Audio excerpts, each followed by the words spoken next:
আগের ক্লাসে আমরা ভারতে অর্থনৈতিক জাতীয়তাবাদের উদ্ভব কীভাবে ঘটে এবং রমেশচন্দ্র দত্ত, মহাদেব গোবিন্দ রানাডে, দাদাভাই নৌরোজি এই সমস্ত অর্থনৈতিক জাতীয়তাবাদী ঐতিহাসিকরা ঔপনিবেশ অর্থনৈতিক কুপ্রভাব সেই নিয়ে যে তত্ত্বগুলোর অবতারণা করেন সেই তত্ত্বগুলোর কথা বলেছি এবং বিশেষ করে সম্পদের নির্গমন তত্ত্ব নিয়ে আলোচনা করেছি।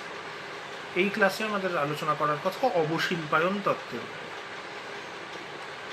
এখন অবশিল্পায়ন শব্দটা অবশ্যই শিল্পায়ন শব্দের বিপরীত, কাজেই শিল্পায়নের পরিস্থিতি কাকে বলে আর তার বিপরীতে অবশিল্পায়নের পরিস্থিতি কাকে বলে সেইটা যদি আমরা একটু খেয়াল করি তাহলে আমরা বুঝতে পারবো যে ঔপনিবেশিক ভারতে অবশিল্পায়ন বলতে মূলত এই ঐতিহাসিকরা কি বোঝানোর চেষ্টা করছেন। আমরা যদি মানুষের জীবিকার দিকে দেখি তাহলে বিভিন্ন ধরনের জীবিকায় মানুষ নিযুক্ত থাকেন। তার মধ্যে কতকগুলো গুরুত্বপূর্ণ জীবিকা, যেমন কৃষি, যেমন শিল্প উৎপাদন, ব্যবসা বাণিজ্য, অন্যান্য দৈহিক শ্রমের কাজ, বিভিন্ন পরিষেবা প্রদান, এই ধরনের নানা রকম জীবিকা আছে। তার মধ্যে অর্থনীতির ক্ষেত্রে সাধারণত দেখা যায় কৃষি এবং শিল্প উৎপাদন সবথেকে গুরুত্বপূর্ণ দুটো জীবিকা, অর্থাৎ যে দুটো জীবিকায় সবথেকে বেশি সংখ্যক মানুষ নিযুক্ত থাকেন।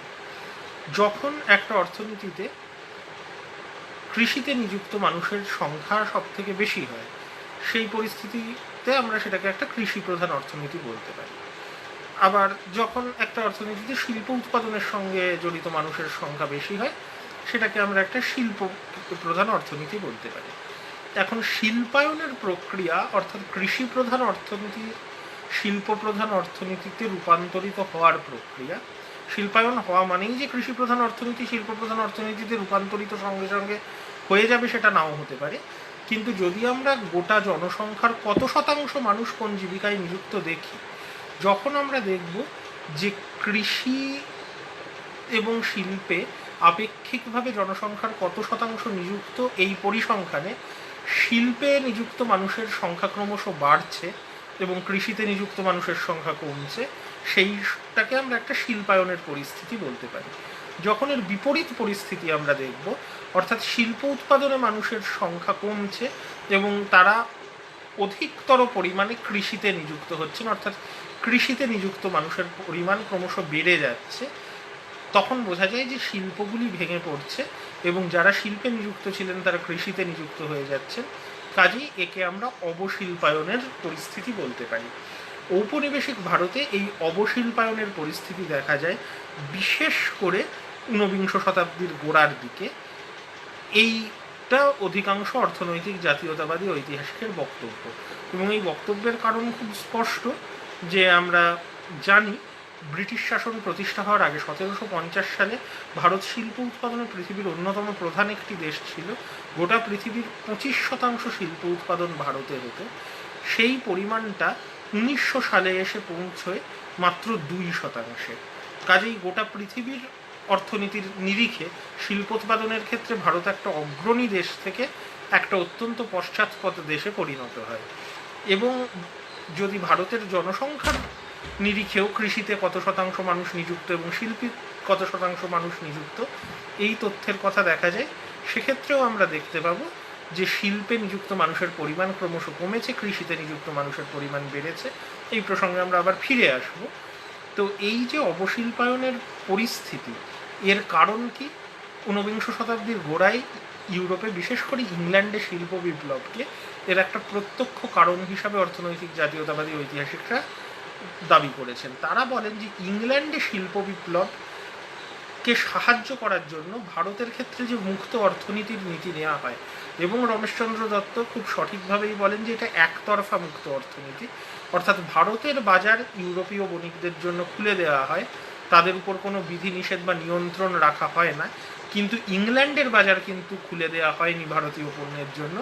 সেখানে কিন্তু বিভিন্ন জায়গার থেকে আসা পণ্যের উপর বিভিন্ন ধরনের শুল্ক বসানো হয়, যাকে বলা হয় ডিফারেন্সিয়াল ট্যারিফ পলিসি, যার ফলে ভারতীয় দ্রব্য কিন্তু ইংল্যান্ডের বাজারে বিশেষ সুবিধে করতে পারেনি, কিন্তু ভারতের বাজারে এই শিল্প বিপ্লবের ফলে তৈরি হওয়া ম্যানচেস্টার এবং ল্যাঙ্কাশায়ারের বিভিন্ন কারখানায় তৈরি পণ্য, বিশেষ করে বস্ত্র, খুব কম দামে পাওয়া যাওয়ার ফলে ভারতের চিরন্তন যে ক্ষুদ্র শিল্প বা কুটির শিল্প, হস্তশিল্পজাত বস্ত্র, তা কিন্তু আর প্রতিযোগিতায় এঁটে উঠতে পারে না, এবং ভারতের শিল্পের, বিশেষ করে বস্ত্রশিল্প যেটা ভারতের প্রধান শিল্প ছিল, তার ব্যাপক ক্ষয়ক্ষতি হয়।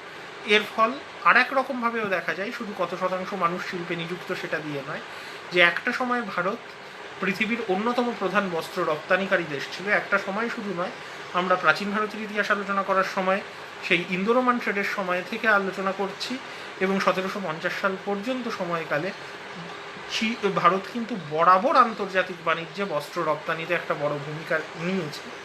কিন্তু এই ভারতে ক্রমশ ব্রিটিশ বস্ত্রের আমদানি কিন্তু ব্যাপকভাবে বেড়ে যেতে থাকে, এবং ব্যাপকভাবে বেড়ে যেতে থাকে বলতে কতটা বেড়ে যায় যদি বলি, যে 1860 সালে ভারতে আমদানিকৃত ব্রিটিশ বস্ত্রের অর্থমূল্য যদি আমরা দেখি, সেটা ছিল 96 লক্ষ পাউন্ড। এই সংখ্যাটা 1900 সালে এসে হয়ে যায় 27 কোটি পাউন্ড। অর্থাৎ এই 40 বছরের মধ্যে ভারতের শিল্পের এতটাই অবক্ষয় হয় যে ব্রিটেন থেকে বিপুল পরিমাণে বস্ত্র ভারতে আমদানি হতে থাকে। তার কি ফলাফল, সেই বিষয়ে আমরা আলোচনা করব। তো অবশিল্পায়ন তত্ত্বের তাহলে মূল বক্তব্য কী? অবশিল্পায়ন তত্ত্বের মূল বক্তব্য হচ্ছে যে ভারতের ক্ষুদ্র শিল্প এবং কুটির শিল্পের একটা ব্যাপক অবনতি ঘটে ঊনবিংশ শতাব্দীর গোড়ার দিক থেকে ঔপনিবেশিক শাসন এবং অর্থনৈতিক নীতির ফলে। দ্বিতীয়ত, এই অবনতির কারণ হচ্ছে প্রযুক্তিগতভাবে ভারতের হস্তশিল্প ইংল্যান্ডের কারখানাগুলোর সঙ্গে টিকে থাকতে পারেনি। তৃতীয়ত, ব্রিটিশ সরকারের রাজস্ব নীতি, শুল্ক নীতি ভারতীয় পণ্যের প্রতি বৈষম্যমূলক ছিল, যে জন্য ভারতীয় পণ্যগুলিকে একটা অনৈতিক প্রতিদ্বন্দ্বিতার মধ্যে ফেলে দেওয়া হয়, যেখানে কারখানাজাত সস্তা কাপড়ের সঙ্গে ভারতের কুটির শিল্পজাত, হস্তশিল্পজাত বস্ত্র টিকে থাকতে পারেনি। আর একটা কথা আমাদের এখানে খেয়াল রাখা প্রয়োজন, সেটা হচ্ছে অবশ্যই এই উন্নত প্রযুক্তির প্রভাব ভারতেও একটা সময় আসে, কাজেই ভারতেও আধুনিক শিল্পের সৃষ্টি হয় ব্রিটিশ আমলে, সেটা একটা ইতিবাচক দিক আমরা ভাবতে পারি। কিন্তু ভারতের শিল্প নির্মাণের প্রক্রিয়া কখনোই ইংল্যান্ডের মতো জায়গায় পৌঁছয়নি যে এই হস্তশিল্প কুটির শিল্পের যে ধ্বংস সাধন, তার সঙ্গে সামঞ্জস্যপূর্ণভাবে ভারতীয় উদ্যোগে শিল্পায়ন কিন্তু অন্তত ঊনবিংশ শতাব্দীর ভারতে হয়নি। এছাড়া ভারতের পরিকাঠামোর উন্নতিতে ইংরেজরা যে উদ্যোগগুলো নিয়েছিলেন, যেমন রেলপথের নির্মাণ, সেগুলোকেও কিন্তু এই ঐতিহাসিকরা প্রকৃতপক্ষে ব্রিটিশদের বৈষম্যমূলক নীতির সাপেক্ষেই দেখেছেন। যে রেলপথের নির্মাণের অধিকার পেয়েছে মূলত ব্রিটেনের কোম্পানিগুলো, এবং সরকার কিন্তু তাদেরকে গ্যারান্টি দিয়েছে যে তাদের ক্ষতি হলেও সেই ক্ষতিপূরণ সরকার করবে। এটাও সম্পদের নির্গমনের একটা উপায়, যে ভারতীয় অর্থে ব্রিটিশ শিল্পকে ক্ষতিপূরণ দেওয়া হয়েছে, এবং ভারতের রেলপথ নির্মাণে মূলত লাভ হয়েছে ব্রিটেনের লোহা ইস্পাত শিল্পের। তার পাশাপাশি আমাদের এটাও দেখতে হবে যে রেলপথ নির্মাণ করার ফলে ব্রিটিশ পণ্য কিন্তু ভারতের গ্রামের অভ্যন্তরে পর্যন্ত পৌঁছে গেছে। সুরেন্দ্র পটেল, BM ভাটিয়া, এই সমস্ত ঐতিহাসিকরা মনে করতেন যে ঔপনিবেশিক শাসন প্রতিষ্ঠার আগে ভারতের গ্রামগুলো মোটামুটিভাবে অর্থনৈতিকভাবে স্বনির্ভর ছিল, তারা তাদের প্রয়োজনীয় জিনিস উৎপাদন করতে পারত কৃষির ক্ষেত্রে এবং কুটির শিল্পের ক্ষেত্রে। কিন্তু রেলপথের নির্মাণ ভারতের গ্রামগুলোর এই স্বনির্ভর অর্থনীতিকেও ভেঙে দেয়, এবং রেলপথের সাহায্যে ব্রিটিশ পণ্য কিন্তু ভারতের প্রত্যন্ত প্রান্তেও পৌঁছে যায়। কাজেই রেলপথের নির্মাণ যতটা না ভারতের পরিকাঠামোগত উন্নতি, তার থেকে কিন্তু এই ব্রিটিশ শিল্পায়নের বাজার হিসাবে ভারতকে গড়ে তোলার যে প্রক্রিয়া, তার একটা বড় অংশ হচ্ছে রেলপথের নির্মাণ, এবং যার ফলে আন্তর্জাতিক শিল্প জগৎ এবং বাণিজ্যে ভারতের জায়গার অবশ্যই অবনতি ঘটে। যে ভারত 1750 সালে পৃথিবীর 25% শিল্প উৎপাদন করত, 1900 সালে সেই পরিমাণ 2% নেমে আসে। এই হচ্ছে অবশিল্পায়নের তত্ত্ব। ভারতের জাতীয়তাবাদী ঐতিহাসিকরা যে তত্ত্ব দিয়েছে, এই তত্ত্ব যে সকলে মেনে নিয়েছেন তা নয়। অবশিল্পায়নের তত্ত্বের বিরুদ্ধে মূলত 3 ধরনের অবজেকশন দেখা গেছে ঐতিহাসিকদের তরফ থেকে। প্রথম অবজেকশন, যেখানে অবশিল্পায়নের ইতিহাসকে অস্বীকার করা হয় না। নৌরজির সমকালীন ঔপনিবেশিক তাত্ত্বিকরা অবশিল্পায়ন প্রক্রিয়াকে স্বীকার করেছেন। পরবর্তীকালেও অনেক ঔপনিবেশিক অর্থনীতিবিদ স্বীকার করেছেন, কিন্তু স্বীকার করেও বলেছেন এটা একটা স্বাভাবিক প্রক্রিয়া, যে আধুনিক যন্ত্রনির্ভর বৃহৎ শিল্পের যখন উন্নতি ঘটে, তখন হস্তশিল্প এবং শিল্পের অবনতি ঘটে। ইউরোপের যখন শিল্প বিপ্লব ঘটেছে, ইউরোপের হস্তশিল্প, কুটির শিল্প একই রকমভাবে ক্ষতিগ্রস্ত হয়েছে। কাজেই এটি একটি স্বাভাবিক প্রক্রিয়া, এর জন্য উপনিবেশিকতাবাদকে দায়ী করে লাভ নেই। মার্ক্সবাদী তাত্ত্বিকরা যেমন কার্ল মার্কস, ফ্রেডরিক এঙ্গেলস, পরবর্তীকালে লেনিন এবং আনে গুন্ডার ফ্রাঙ্ক, এরাও প্রত্যেকে বলেছেন যে পুঁজিবাদী অর্থনীতির বিকাশের এটি একটি স্বাভাবিক প্রক্রিয়া, যেখানে অধিকতর শক্তিশালী অর্থনীতি থেকে অনুন্নত অর্থনীতিতে ক্রমশ বিনিয়োগ আসবে এবং হস্তশিল্প, কুটির শিল্প ধ্বংসপ্রাপ্ত হবে। অর্থাৎ এখানে অবশিল্পায়ন তত্ত্বকে অস্বীকার করা হয়নি, তার ঐতিহাসিকতাকে স্বীকার করেও বলা হয়েছে। এর জন্য ঔপনিবেশিকতাবাদকে সরাসরি দায়ী করার অর্থ হয় না, এটা শিল্পায়ন বা বৃহৎ শিল্পের আগমনের যে প্রক্রিয়া তার সঙ্গে অঙ্গাঙ্গিভাবে জড়িত। দ্বিতীয়ত,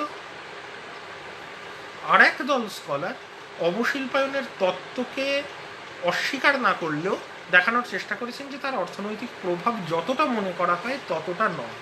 এক্ষেত্রে ড্যানিয়েল থর্নারের ভূমিকা বিশেষভাবে।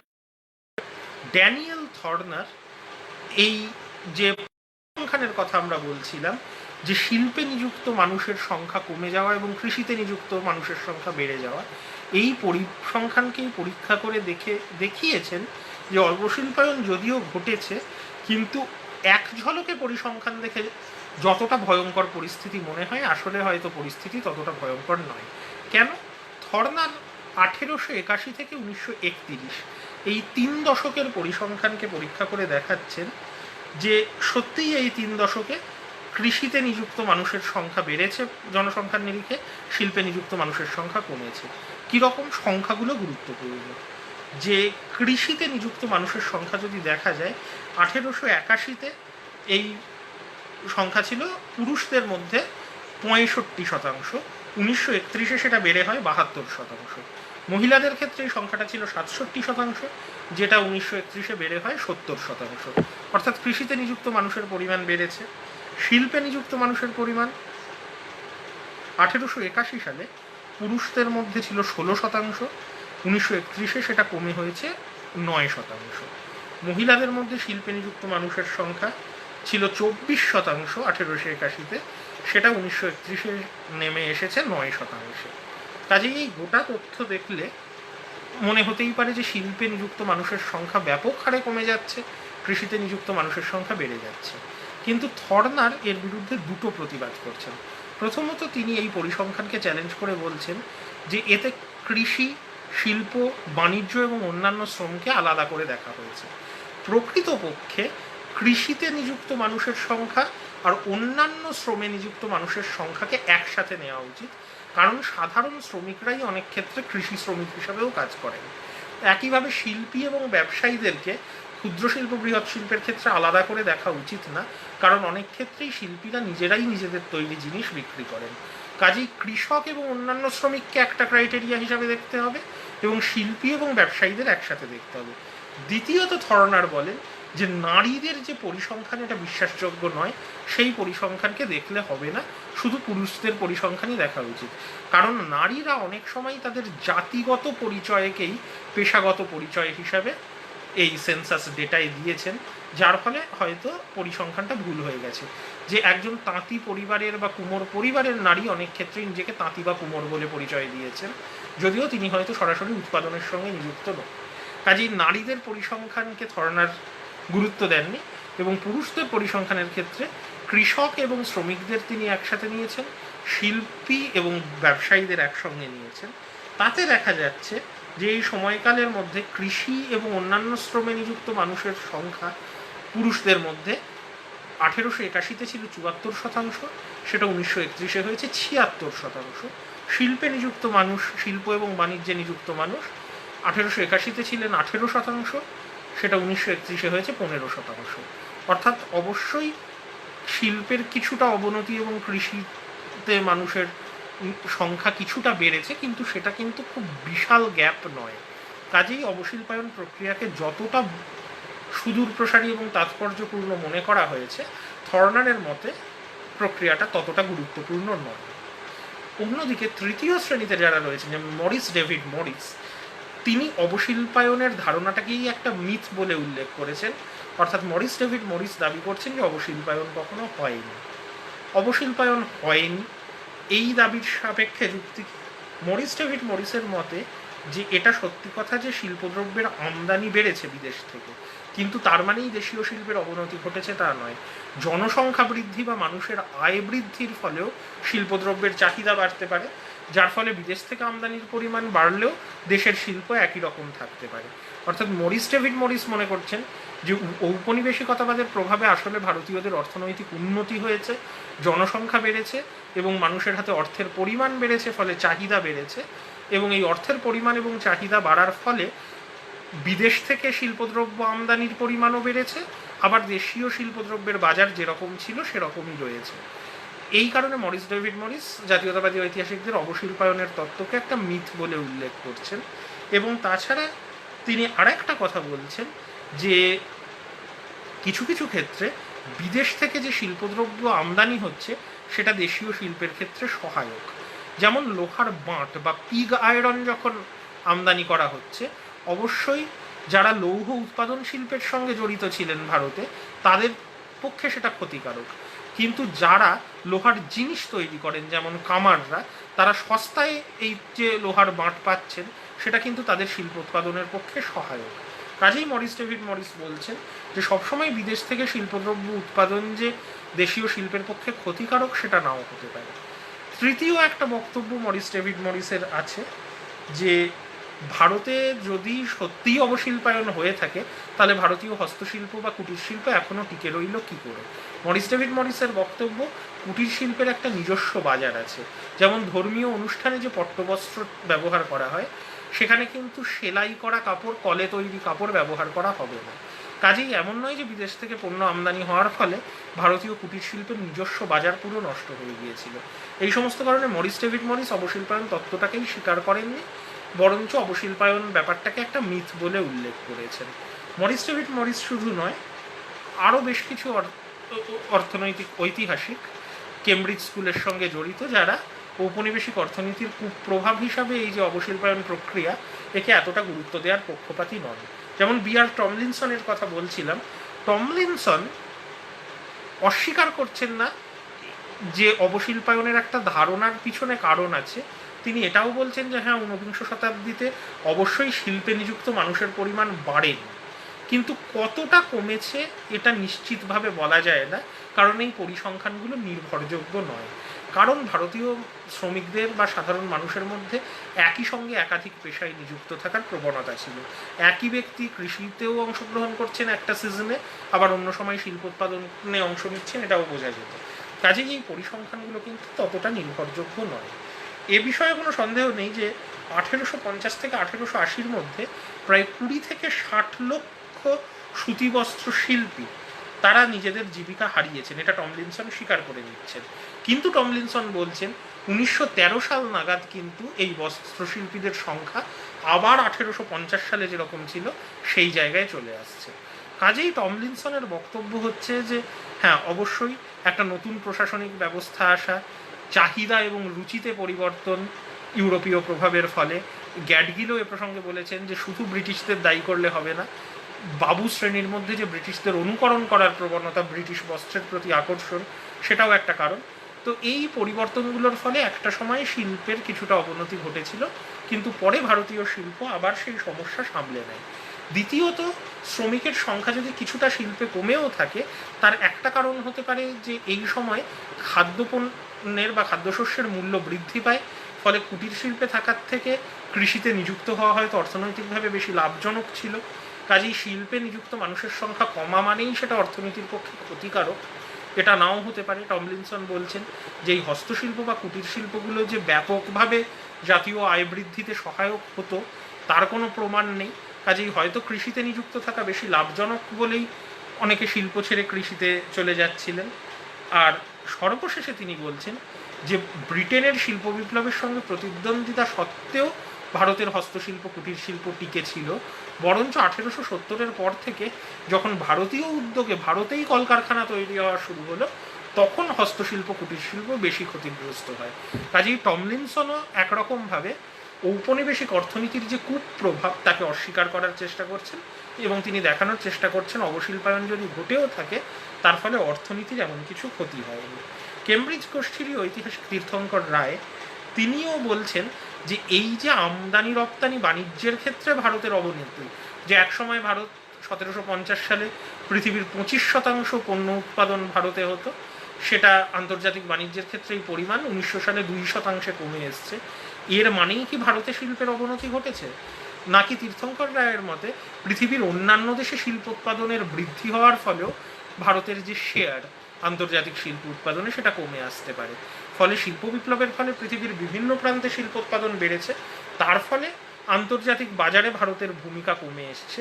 তার মানেই কিন্তু এটা বলা যায় না যে ভারতের শিল্প উৎপাদন ব্যাপকভাবে ক্ষতিগ্রস্ত হয়েছে। বস্ত্র শিল্পের ক্ষেত্রে এই ক্ষতি হয়েছে, তীর্থঙ্কর রায় সেটা স্বীকার করেন। কিন্তু তীর্থঙ্কর রায় বলেন শুধুমাত্র বস্ত্র শিল্পের ক্ষেত্রে, বিশেষ করে সুতি বস্ত্রের ক্ষেত্রে যেটা ঘটেছে, তার কারণ ইংল্যান্ডের শিল্প বিপ্লবের ফলে ইংল্যান্ড মূলত বস্ত্র শিল্পেই প্রভূত উন্নতি করে। তো একটা মাত্র শিল্পের ক্ষেত্রে যে ঘটনা ঘটেছে সেটাকে সামগ্রিকভাবে অবশিল্পায়ন বলে দাবি করাটা সঠিক নয়। এইটা হচ্ছে তীর্থঙ্কর রায়ের বক্তব্য। এবং তৃতীয়ত তিনি বলছেন যে শিল্পে নিযুক্ত মানুষের সংখ্যা যদি কমেও যায় তা নিশ্চিতভাবে বলা যায় না, বরঞ্চ তীর্থঙ্কর রায় দেখানোর চেষ্টা করেছেন যে শিল্পে নিযুক্ত মানুষদের প্রকৃত আয় কিন্তু ঔপনিবেশিক যুগে বেড়েছে। কাজেই বিশেষ করে 1900 থেকে 1947 সালের মধ্যে যে তথ্য পাওয়া যায় সেখানে আমরা দেখতে পাচ্ছি ভারতীয় হস্তশিল্পী কুটির শিল্পীদের আয়ের পরিমাণ বাড়ছে। চতুর্থ একটা ধারা আছে অবশিল্পায়নের সমালোচনার, সেখানে মূলত অর্থনীতিবিদরা, যার মধ্যে রয়েছেন জন ব্রাইট কিংবা রিচার্ড কবডেন অথবা জন মেনার্ড কেনস, এরা একটা ইন্টারন্যাশনাল ডিভিশন অফ লেবারের কথা বলেন। অনেক অর্থনীতিবিদই মনে করেন যে শ্রম বিভাজন হচ্ছে অর্থনীতির উন্নতির একটা বড় উপায়। এইভাবে একই দেশের মধ্যে একটা অঞ্চল যেটা কৃষির পক্ষে বেশি উপযোগী, তা সেই অঞ্চল কৃষিতে মনোনিবেশ করতে পারে, যে অঞ্চল শিল্পোৎপাদনে বেশি উপযোগী তারা শিল্পোৎপাদনে মনোনিবেশ করতে পারে। ইংল্যান্ডের ক্ষেত্রেই এটা দেখা যায়, উত্তরী ইংল্যান্ডে বিশেষত ল্যাঙ্কাশায়ার শিল্প উৎপাদনের প্রধান কেন্দ্রে পরিণত হয়, দক্ষিণ ইংল্যান্ড বিশেষত এসেক্স অঞ্চল কৃষির উন্নতিতে নিয়োগ করে এবং সামগ্রিকভাবে তাতে অর্থনৈতিক উন্নতি হয়। তো একই পদ্ধতি আন্তর্জাতিক বাজারের ক্ষেত্রেও হতে পারে, যে ভারতের মতো কৃষির উপযোগী দেশ যদি কৃষি উৎপাদন এবং কাঁচামাল সরবরাহে মনোনিবেশ করে এবং ইংল্যান্ডের মতো শিল্পের উপযোগী দেশ যদি শিল্প উৎপাদনে মনোনিবেশ করে, সেটা উভয় অর্থনীতির পক্ষেই লাভজনক হতে পারে, ক্ষতিকারক না হয়। এটাও একটা বক্তব্য। কাজেই আমরা বিভিন্ন ধরনের বক্তব্য দেখলাম।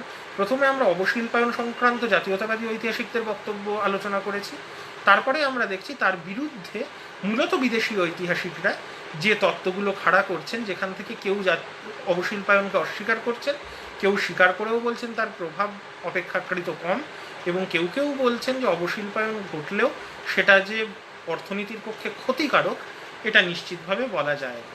তো এই মতগুলোর সমালোচনা আধুনিক ভারতের বেশ কিছু ঐতিহাসিক করেছেন। সেই প্রসঙ্গগুলোয় যদি আমরা আসি, তাহলে প্রথমে যদি আমরা এই মতটার কথা দেখি যে বৃহৎ শিল্পের উন্নতি হলে হস্তশিল্প ক্ষুদ্র শিল্প ক্ষতিগ্রস্ত হবেই। ইউরোপের ক্ষেত্রেও সেটা ঘটেছে, ভারতের ক্ষেত্রে এটা আলাদা কিছু নয়।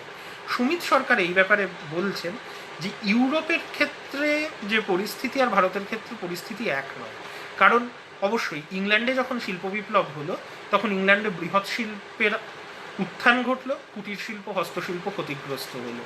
কিন্তু ব্যাপারটা ইংল্যান্ডের মধ্যেই সীমাবদ্ধ, অর্থাৎ সামগ্রিকভাবে কুটির শিল্পী হস্তশিল্পীরা ক্ষতিগ্রস্ত হলেন বটে, কিন্তু যে বৃহৎ শিল্পগুলোর উন্নতি হলো সেটাও ইংল্যান্ডের অর্থনীতিরই উন্নতি করলো, এবং ক্রমশ কলকারখানা তৈরি হয়, যে বিশাল শ্রমের বাজার তৈরি হলো, সেখানে কর্মচ্যুত এই কুটির শিল্পী ক্ষুদ্র শিল্পীরা কিন্তু এই কারখানাগুলোয় আবার শ্রমিক হিসাবে নিযুক্ত হতে পারলেন। ফলে সামগ্রিকভাবে ইংল্যান্ডের অর্থনীতির উন্নতি হলো। কিন্তু ভারতের ক্ষেত্রে যেটা হলো যে কুটির শিল্প ক্ষুদ্র শিল্প ধ্বংসপ্রাপ্ত হলো ভারতে, এবং তার বদলে বৃহৎ শিল্পের উন্নতি হলো ইংল্যান্ডে। কাজেই ভারতীয় শ্রমিকদের কিন্তু সেই কলকারখানায় নিযুক্ত হওয়ার কোনো সুযোগ নেই, বা এই বৃহৎ শিল্পের বিকাশের যে অর্থনৈতিক প্রভাব সেটা কিন্তু ভারতের উপর পড়লো না, পড়লো ইংল্যান্ডের উপরে। ফলে ইউরোপের পরিস্থিতি আর ভারতের পরিস্থিতি এক না। দ্বিতীয়ত ড্যানিয়েল থর্নারের অবজেকশনের কথা যদি আমরা দেখি, সব্যসাচী ভট্টাচার্য দেখিয়েছেন যে থর্নার একটা মারাত্মক ভুল করেছেন, যে তিনি বলেছেন যেহেতু মহিলারা অনেক ক্ষেত্রে নিজেদের জাতিগত পরিচয়কে পেশাগত পরিচয় বলে পরিচয় দিয়েছেন, তাই মহিলাদের তথ্যটা তিনি গ্রহণই করেননি। কিন্তু সব্যসাচী ভট্টাচার্য বলছেন মহিলাদের তথ্যটাই অনেক বেশি গুরুত্বপূর্ণ, কারণ যখন শিল্পোৎপাদন অলাভজনক হয়ে যায় প্রথমে মহিলারাই শিল্পোৎপাদন ছেড়ে দিয়ে গৃহস্থালির কাজে ফিরে যান, পুরুষরা কিন্তু তাদের ট্র্যাডিশনাল জীবিকা ত্যাগ করেন অনেক পরে। কাজেই এই যে মহিলা শিল্পীদের সংখ্যা ব্যাপকভাবে কমে যাচ্ছে, এটাই কিন্তু অবশিল্পায়নের ক্ষেত্রে অনেক বেশি গুরুত্বপূর্ণ তথ্য। আর তাছাড়া থর্নার যে পরিসংখ্যান ব্যবহার করেছেন সেটা হচ্ছে 1881 থেকে 1931 সালের মধ্যবর্তী, কিন্তু আমরা আগেই আলোচনা করেছি যে অবশিল্পায়নের প্রক্রিয়া মূলত ঘটেছে 1813 থেকে 1857 সালের মধ্যবর্তীকালীন সময়ে। কাজেই থর্নার যে সময়ের পরিসংখ্যান ব্যবহার করছেন তার আগেই কিন্তু অবশিল্পায়নের মূল প্রক্রিয়াটা ঘটে গেছে। তবে অবশিল্পায়নের বিরুদ্ধে সব থেকে বড় সমালোচনা করেছেন মরিস ডেভিড মরিস, আমরা যেটা আলোচনা করলাম। ফলে মরিস ডেভিড মরিসের মতের যে সমালোচনা ভারতীয় ঐতিহাসিকরা করছেন তার উপর আমরা বিশেষভাবে গুরুত্ব দেব। তো এইখানে মরিস ডেভিড মরিসের একটি কথায় যুক্তি আছে যে অবশিল্পায়ন সত্ত্বেও এখনও পর্যন্ত তো ভারতের হস্তশিল্প কুটির শিল্পের একটা নিজস্ব বাজার আছে, যেমন ধর্মীয় অনুষ্ঠানের ব্যবহৃত জিনিস। সত্যি কথা। এবং কি করে হস্তশিল্প কুটির শিল্প টিকে রইল যদি অবশিল্পায়ন হয়ে থাকে, এ বিষয়ে সব্যসাচী ভট্টাচার্য বলছেন টিকে থাকার কারণ এটা নয় যে হস্তশিল্প কুটির শিল্পের ক্ষতি হয়নি, কিন্তু কিছু মানুষ তাদের জীবিকা ত্যাগ করেননি। তার কারণ হচ্ছে প্রথমত ভারতীয় সমাজে জাতি ব্যবস্থার প্রভাব, যে অনেকেই তাদের ট্র্যাডিশনাল জীবিকা ত্যাগ করতে চান না, পারিবারিক জীবিকা। দ্বিতীয়ত অনেক শিল্পী মহাজনদের সাথে ঋণের জালে জড়িয়ে পড়েছিলেন বলে চাইলেও তারা তাদের পেশা ছেড়ে আসতে পারেননি। এবং তৃতীয়ত বিকল্প জীবিকার অভাব ছিল, কারণ সামগ্রিকভাবেই ঔপনিবেশিক ভারতের অর্থনৈতিক পরিস্থিতি ভালো ছিল না। কাজেই তাদের জীবিকা ত্যাগ করে কোন জীবিকায় তারা যাবে এই বিষয়ে তারা নিশ্চিত ছিল না। এই কারণে কুটির শিল্প হস্তশিল্প টিকে ছিল, কিন্তু তাদের ক্ষতি অবশ্যই হয়েছে।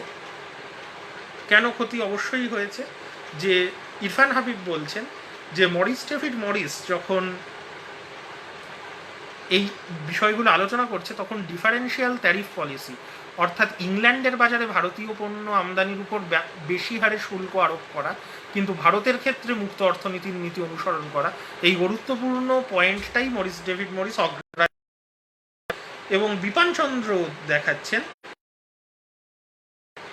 এই যে মরিস ডেভিড মরিস বলছেন যে শিল্পদ্রব্য আমদানির ফলে ভারতীয় শিল্পীরাও লাভজনক হতে পারে কারণ সস্তা কাঁচামাল পাওয়া যাচ্ছে, এই কথাটাও পুরোপুরি ঠিক নয়। যদি বস্ত্রশিল্পের ক্ষেত্রে দেখা যায়, অবশ্যই ব্রিটেন থেকে ভারতে সস্তা সুতো আমদানি করা হচ্ছে, কাজেই যারা সুতো তৈরি করতেন ভারতে তারা ক্ষতিগ্রস্ত হচ্ছেন, কিন্তু যারা বস্ত্র বোনেন তারা অনেক কম খরচে সুতো পাচ্ছেন, এ কথাটা ঠিক।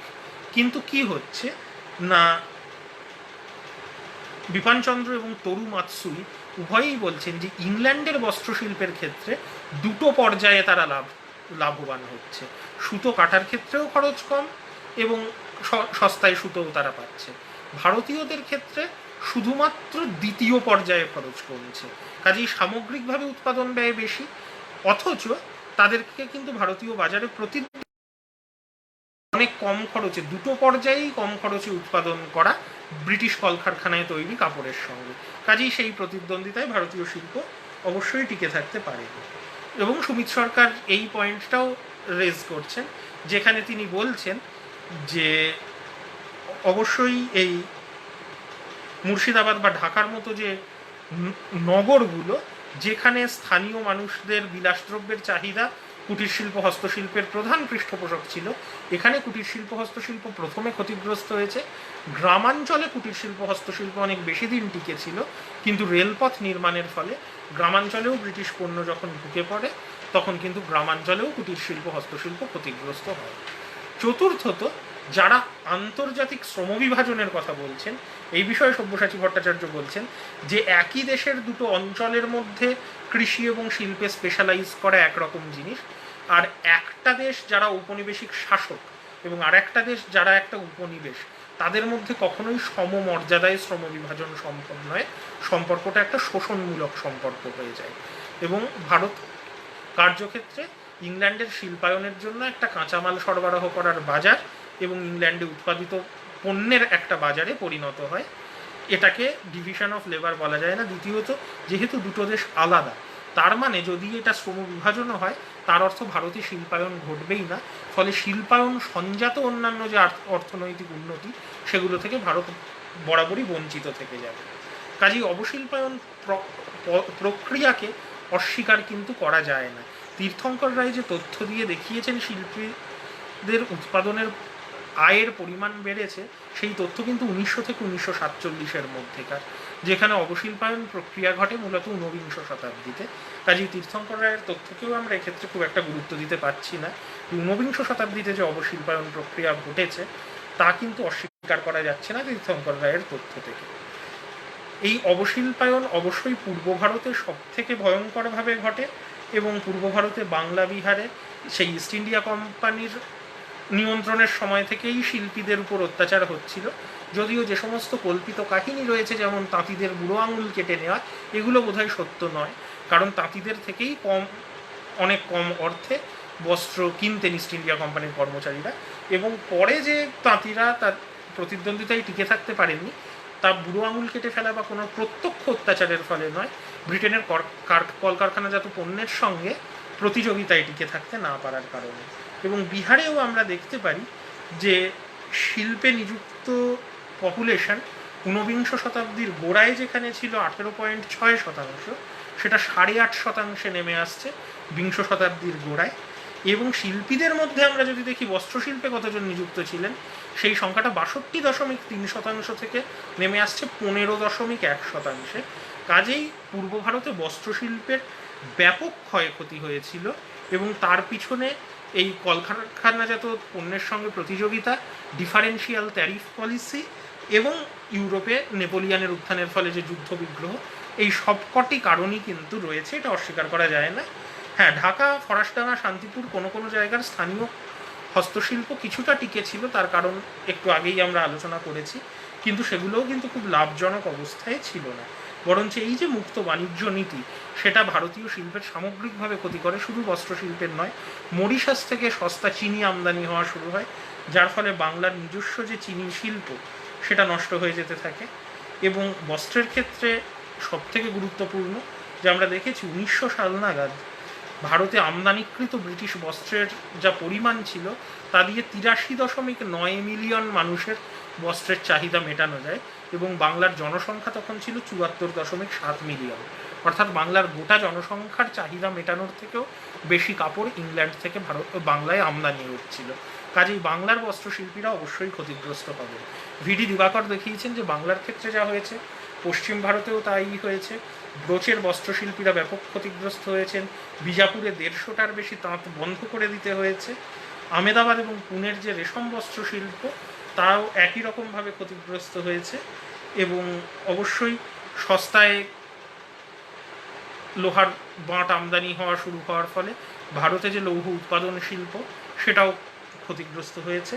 দক্ষিণ ভারতের বস্ত্রশিল্পীরা অলরেডি মহাজনদের কাছে ঋণের জালে জড়িয়ে পড়েছিলেন, মূলত তাদের মাদকাসক্তির কারণে, এবং ফলে তাদের টিকে থাকার জন্য একটা স্থায়ী চাহিদার প্রয়োজন ছিল, সেটা নষ্ট হয়ে যায়। দক্ষিণ ভারতের বস্ত্রশিল্পীরা আরও ব্যাপকভাবে ক্ষতিগ্রস্ত হন।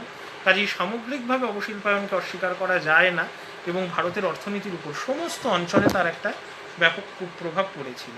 তবে 1850 সালের পর থেকে আস্তে আস্তে ভারতেও বৃহৎ শিল্পের একটা প্রভাব পড়তে থাকে। ইংল্যান্ডের শিল্পায়নের প্রভাব ভারতেও পড়ে। ভারতের উদ্যোগপতিরাও চা, কফি, কয়লা প্রভৃতি শিল্পে বিনিয়োগ করতে শুরু করেন, এবং বিশেষত বম্বে এবং আমেদাবাদ অঞ্চলে কাপড় কলেও কিন্তু ভারতীয় শিল্পীরা বিনিয়োগ করতে থাকেন।